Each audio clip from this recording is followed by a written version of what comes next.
성경이란 무엇인가?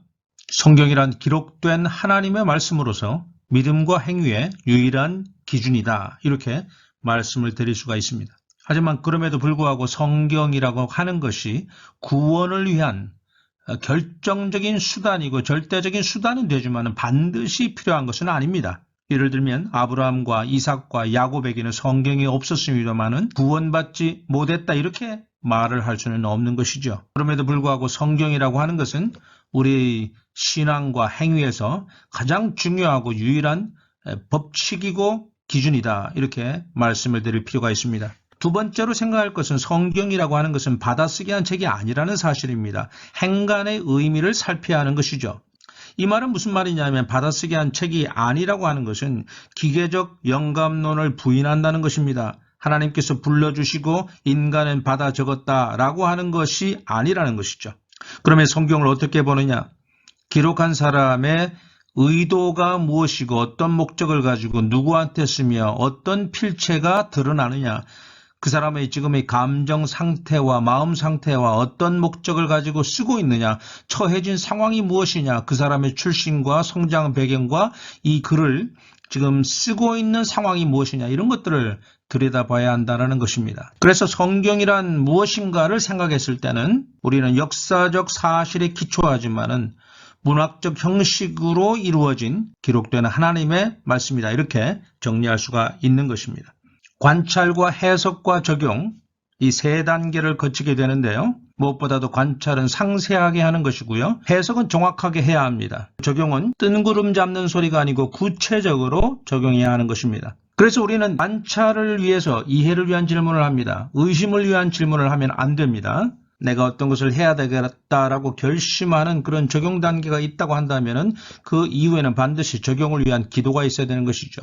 그래서 우리는 성경 연구의 목적은 내 생활에 구체적으로 적용하기 위해서라고 우리가 말할 수 있다고 한다면 성경 연구의 가장 주요한 목표는 정확한 해석을 위해서 하는 것이죠. 디모데 전후서 디도서의 배경을 한번 살펴보겠습니다. 우리는 세 가지 단어에 대해서 생각을 해봐야 됩니다. 세계관, 철학, 토착화. 세계관이란 고대 그리스 사람들의 세상을 보는 관점입니다. 내가 기쁘지 않아도 행복하지 않아도 내가 어쩔 수 없는 운명이라 생각하고 내가 이것을 받아들여야 된다라고 하는 것이 그 당시 사람들의 세계관이었습니다. 왜냐하면 지상의 모든 일들은 천상에서 일어나는 일들의 그림자에 불과한 것이라고 믿었기 때문이죠. 고대 그리스 사람들은 천상에 신들을 많이 만들어 놓고 우리가 다 알 수도 없고 이름도 외우기 힘든 많은 신들을 만들어 놓았습니다. 그리고 막장 드라마까지 연출합니다.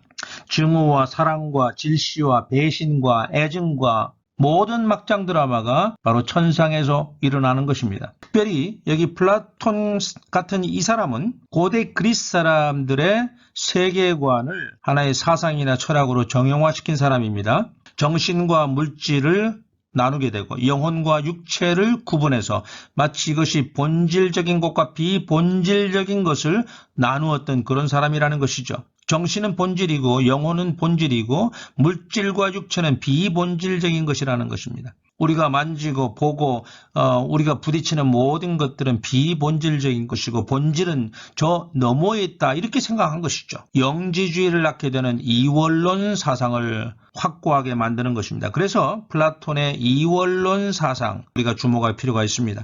세 번째 단어는 토착화입니다. 무슨 주의들이 많이 나옵니다. 디모데 전서 후서 디도서에는 영지주의, 신비주의, 율법주의, 금욕주의, 쾌락주의 등등의 사상들이 나올 수밖에 없는 상황이 연출되고 있습니다.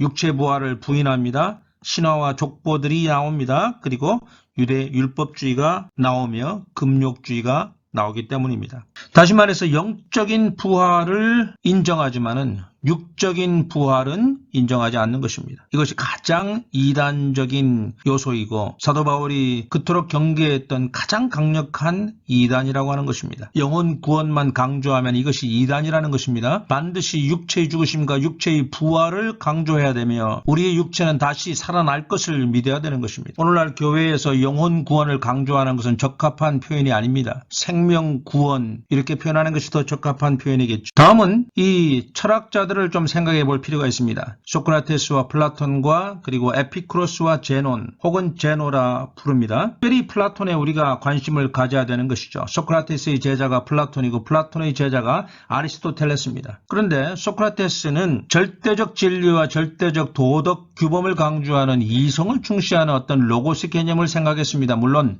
로고스라고 하는 단어를 소크라테스가 먼저 사용한 것은 아닙니다만은 그 로고스 개념을 그는 강조했다는 것이죠. 다시 말하면 이 세상의 우주를 관장하고 우주의 질서를 유지하는 단일한 법칙이 있지 않느냐 이렇게 생각했다는 것이죠.